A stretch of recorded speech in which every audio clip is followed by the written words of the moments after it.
Hey, everybody. Thank you for being here this morning. We're going to give it a little bit of time for our Facebook people to come on as you join here from Boise, Idaho, and people saying they're sending love to Minneapolis, as are we all. Um, Washington is here. Norway, thank you for coming. Sioux City, Iowa. Please tell me when Facebook gets on so we can move forward.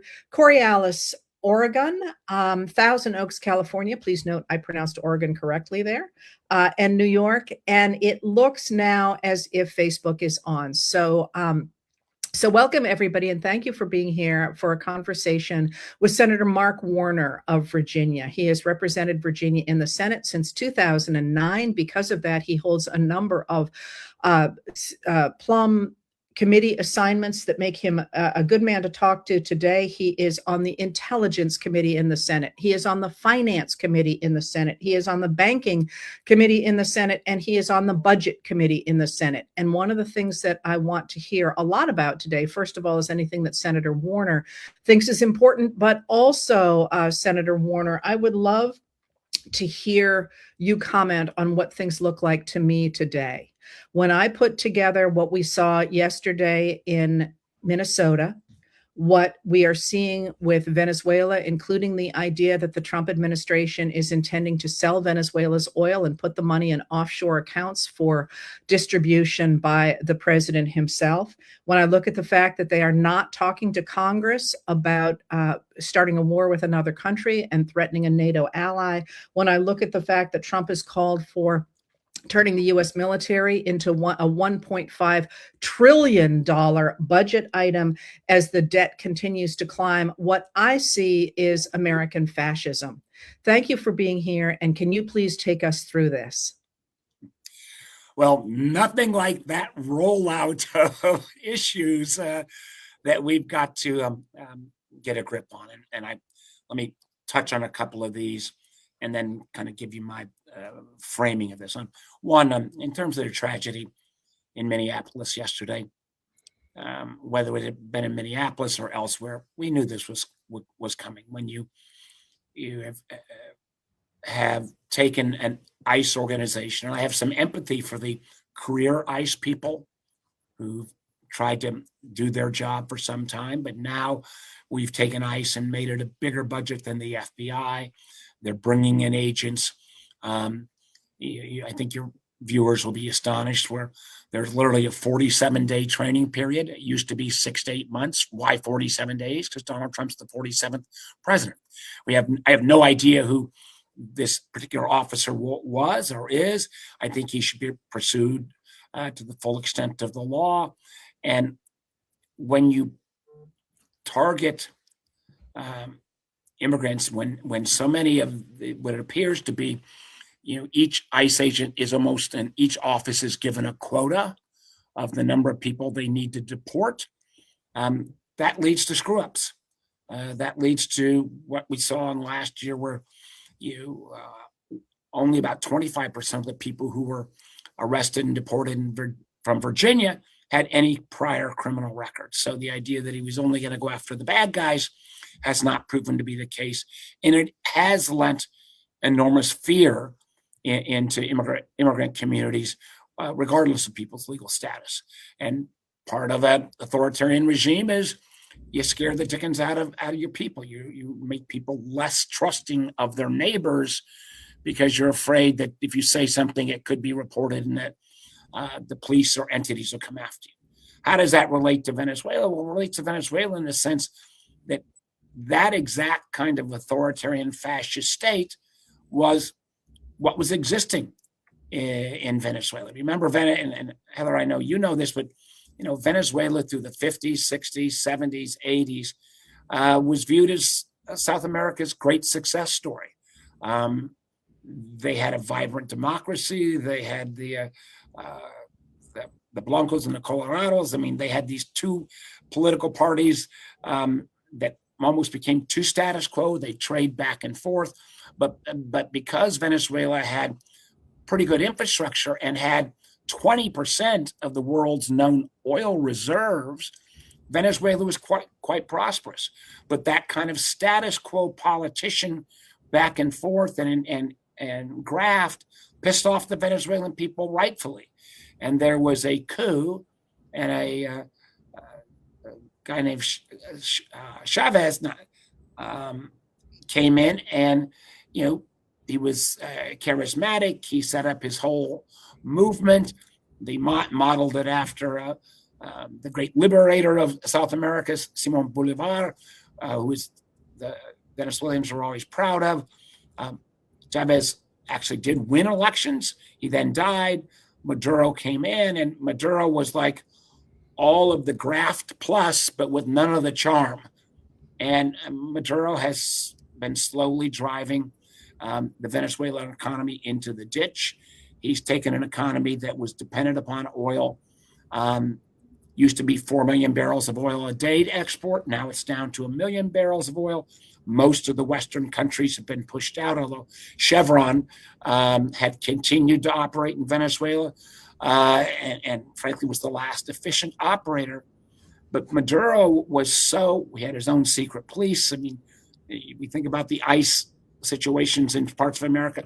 Well, he had his own version of ICE. They weren't deportation, but they were basically a secret police that would prey upon the Venezuelan citizens. And here's where, and I know we got to get to the exact, I'll speed this up, but back in 2024, the Venezuelan opposition rallied the Venezuelan people in a remarkable show of strength and courage and democracy, where even with the chances that you could be arrested if you were too loud against the Maduro administration, Venezuelans turned out in overwhelming numbers, and by about 2-1 beat Maduro.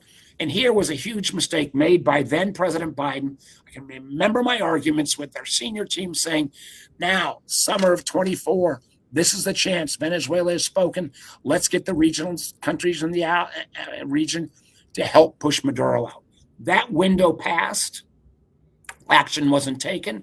Maduro doubled down on his authoritarian regime, was moving more and more of his operations to more closely align with Russia, with China, with Iran, and they had a particularly symbiotic relationship with Cuba, where Venezuela would send Cuba about 30,000 barrels of oil a day. Cuba would use half of that oil for their own needs and then sell half of it on the world market and profit that because Cuba didn't have that many things to profit off of. What Venezuela got in return was literally thousands of Cuban doctors. Cuba does a good job of producing good doctors, and they're sent around the world. And Venezuela got a set of Cuban guards that were supposed to guard Maduro. Fast forward again, and I apologize, Heather, you can cut me off at any time as I get too many details here. But very quickly, we keep trying to pressure Maduro to leave. Our ability to put more pressure on Maduro did increase as we put our fleet off the shore of Venezuela. We have 20% of the American fleet, the largest armada that's been assembled in the Caribbean since at least the ouster of Noriega, and I believe even larger than that. And by having that fleet offshore, what you were able to do is literally cut off Venezuela's lifeblood, which is the export of its oil. So there's a whole set of tankers that are sanctioned tankers, but they call them kind of a ghost fleet, that they operate under a variety of flags, and they were slipping into Venezuelan ports and then getting out with this oil, and the oil would end up going to Cuba or other nation states that needed it. By putting the fleet there, they cut that flow of capital off, cut that flow of oil off, and we're now at the stage where they've so successfully blockaded Venezuela, that the Venezuelans can't even pump any additional oil because they've got 35 million barrels of it pumped. They've used up all their storage facility. If they keep pumping, there's nowhere to put it. And they will run out of cash in about 10 days. So they have in addition to their leader being taken out, they have an immediate cash crunch that will allow America, at least in the short run, to exert a lot of control. So what you are outlining here sounds like a great idea. Get rid of a dictatorial leader and by putting economic pressure on his country and everything's rosy, right? So why are people complaining? Well, there's a whole lot of ifs involved. You've got to assume, and I think most Venezuelans were glad that Maduro's gone. And let me be clear, Maduro was that bad guy. Let's be clear as well. The ability of the American military to execute, there'll be a movie about this before the end of the year. I mean, 150 planes, different staging areas, the lead guy on the attack getting shot a few times, but still picking the landing. They get on the ground. They got Maduro and his wife within 4 minutes. It is an extraordinary military action. But anytime that the administration says, "Oh no, this is just serving a warrant," bullshit. I mean, this was a military action and a brilliant one. Here's the rub. First of all, the rub is, think of the precedent we just set. We are now saying by this action that we can go into any country and take out their leader if we believe that that leader has violated American law. And I believe Maduro has been a drug guy. I believe he has violated law. But our moral argument on that would be a hell of a lot better if we followed our own law again. The very charges that Maduro is charged with were also brought against a former Honduran president. His name is Hernandez. He was a drug runner, worked with the drug cartels, narco-terrorists, call all the things you want, had been arrested, tried in American court, sentenced in American court, put in American prison, and then Donald Trump pardoned him for political reasons. So what I see when I look at this is, first of all, an attack on the UN Charter, which respects the sovereignty of nations. The fact that the administration did not go to Congress about this, although it apparently did consult oil companies before it went in.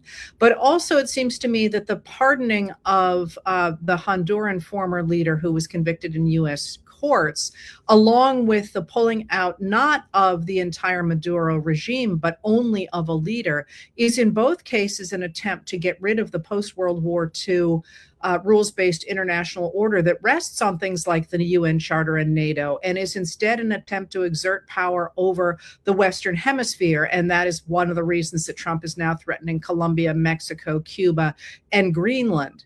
And so I'm a little surprised to hear you sort of saying, well, this is good. We wanted to get rid of Maduro. I don't think there's any doubt that Maduro was not a good thing for the country of Venezuela.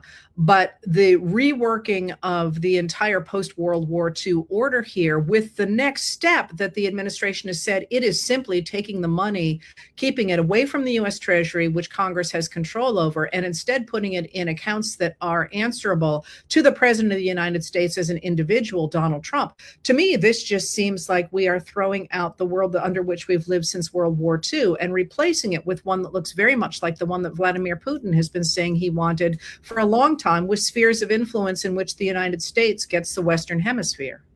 Amen, Heather. I mean, again, let me be clear. Maduro, bad guy, that does not justify the kind of action and attack we took. Exactly to your point, because the international order, while it's got flaws, has been kind of the glue that holds things together. And so, to your exact point, under the reasoning the United States just used, what would preclude Putin from saying Zelensky broke Russian law, so I'm going to go get him? Or she, because Chinese law has been quite clear for 60 years that they view Taiwan as a breakaway province, so that she can go after Taiwan. Now, people will say, well, one of you being naive. If those bad guys want to do that, they're going to do it regardless. And there's some truth to that. But what about let's bring it even more home to, this sounds absurd, but under our reasoning, it would be valid if the French President Macron decided that, the Swiss president had broken French law. Does that allow the French military to go in and snatch the Swiss president right next door? You say, well, that's crazy. Well, under our reasoning, that wouldn't be crazy. And even under today's world, if Donald Trump is talking about attacking a NATO ally in Denmark, then we are in the land of the absurd. And things like Greenland conversations, which were a joke, the fact that we're even taking it seriously, and that the united leaders of Europe have said, America, don't mess with Denmark. Heather, nobody would have. You talk about a breakdown of the international order. And I want to make a quick comment as well on the fact that this whole idea of spheres of influence, it is right out of the post-World War II, 1950s view of the world. And I think, when we saw those interventions America did in Central America, the Caribbean, South America, culminating, for example, in the Bay of Pigs, the failed invasion of Cuba in the 60s, I think there was a mindset change that said, okay, doesn't matter we're Democrats or Republicans, we're actually going to try to treat our neighbors in the Caribbean, Central America, and South America as partners. We want to build relations, not that we are the imperial power that somehow dictates what goes in everybody's country. That is what we have moved against. Again, and Republican presidents as well. Richard Nixon was even willing to kind of acknowledge the fact that we need to treat South America and Central America with a bit more respect. All of that progress, as of Saturday, with the new Donroe doctrine, or the idea that we get to control everything in Central and South America.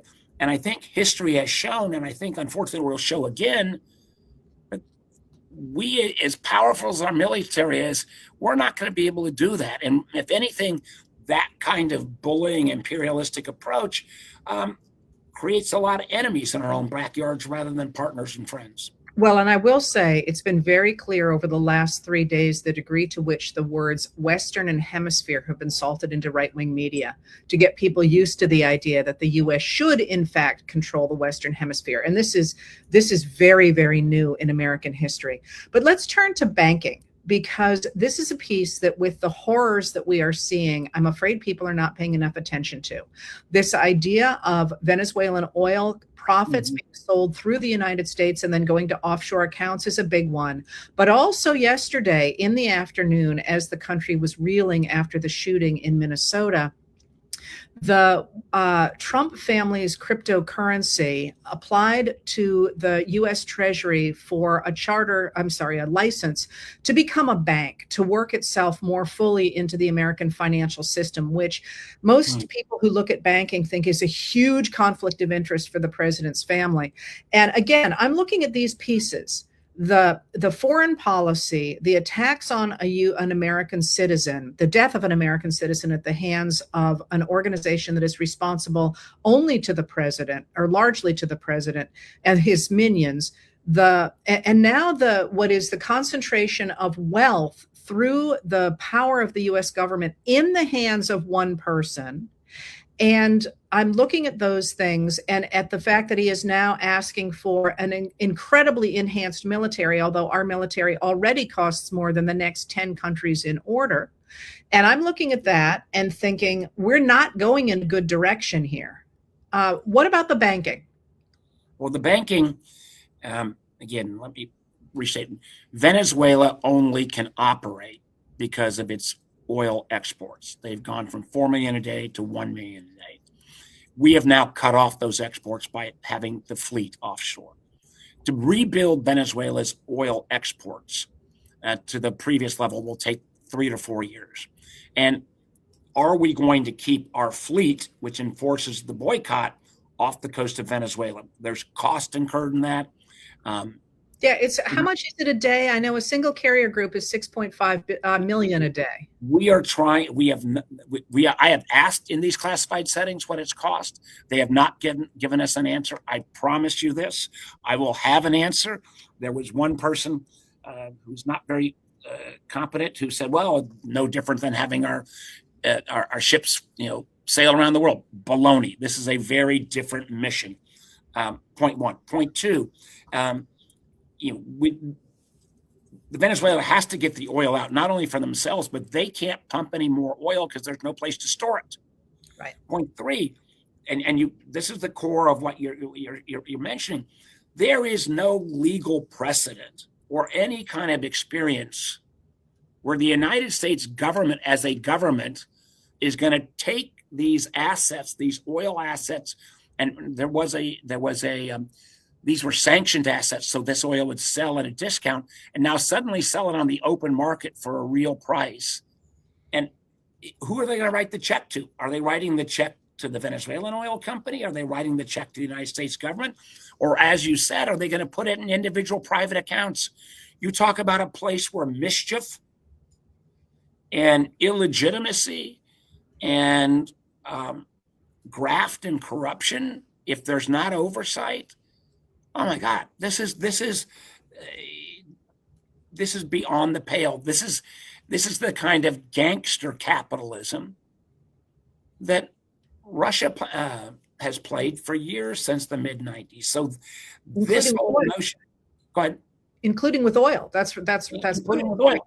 But so there is so much about.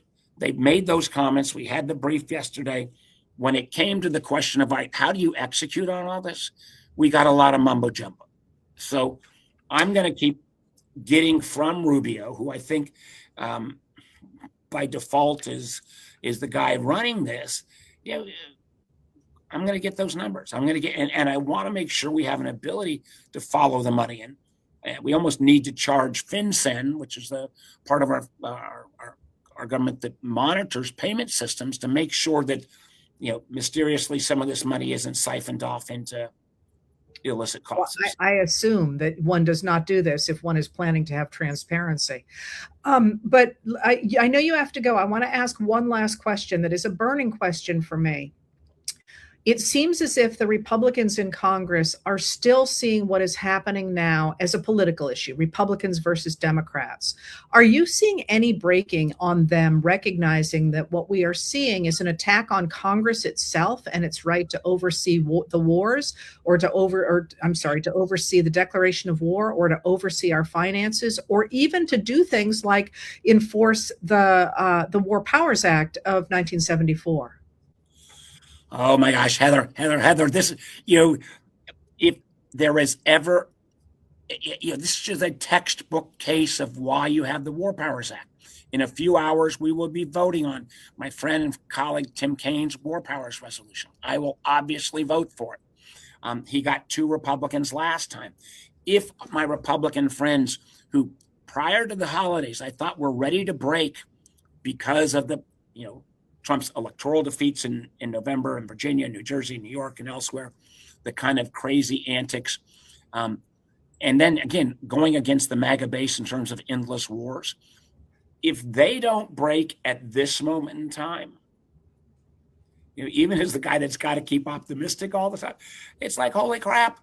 Is it going to really require a War Powers Act to stop Trump from attacking a NATO ally in the case of Denmark and Greenland? I don't know. And without the votes, we can raise our voices and we can remind people that at the end of the day, they get their choice come this November. But some of this needs action now. My belief for a long time has been that the most dangerous time that we're going to have with President Trump is between Christmas of a couple of weeks ago and Memorial Day. I do think when we get into the summer, when their 250th anniversary, people will be more heightened to things that would be out of the ordinary. And I think once we get into the fall campaign, that will take on. But in this lull period into the winter and spring, if people don't stand up for, we could have so many of our rules and regulations and norms that have already been broken. This is the most dangerous time. And that's why I'm so grateful for giving me a voice to say, we need your voice. There is no person in our country that we don't need their voice and their ideas now more than ever. So that's what you would tell people to do, is speak up. I know you really need to go, but what should people be doing to help preserve American democracy in this moment? I think in preserving American democracy, it is one, the kind of direct call your congressman, call your senator, particularly if they are Republicans. 2, no matter what field you're in, if you're a leader in the field, you need to raise your voice, hopefully in a more organized way. I know that everybody is afraid that by domain, oh my God, universities, that Trump's coming after them, media they're coming after, business are coming after. But if each of our individual, however we self-affiliate in this country, if we don't as groups of people, we as academics, or we as business leaders in tech, or we as business leaders in manufacturing, or we as college students, if leaderships of those groups, even you can create your own group. It doesn't have to be, you got to be president of XYZ, sorority or fraternity, whatever, but somehow speaking out, and also somehow speaking out in a group setting is really important right now. And through the miracle of our communications, you reach millions and millions of people, Heather, and you urging them to self-organize and speak out, beyond just the normal call your congressman and vote in November, I think is important now. Between now and Memorial Day, I hope I'm wrong. I would love nothing more than to come back after Memorial Day in June and you say, Mark, there was no problem at all here. It was all nothing. I would love to come back and be proven wrong, because the alternative is, if we allow each of these rights to slowly recede, the kind of analogy of the frog in the boiling water, we're screwed. Yeah. Well, I think that water's boiling at this point. So let's go back and fight it. Thank you so much for being here. I hope you'll come again. I always like to talk finances, and we have the January 30th issue coming up, and I feel like people need to know a lot about those budget negotiations. So anytime you want to come, just let me know. That would be great. Yeah, I'm even more of a nerd on finance than I am on Venezuela, so I'd love to have the chance. Oh, that's great. All right. Thank you so much. Thank you. Thank you so much. Bye-bye. And thank you for being here, everybody. Thanks.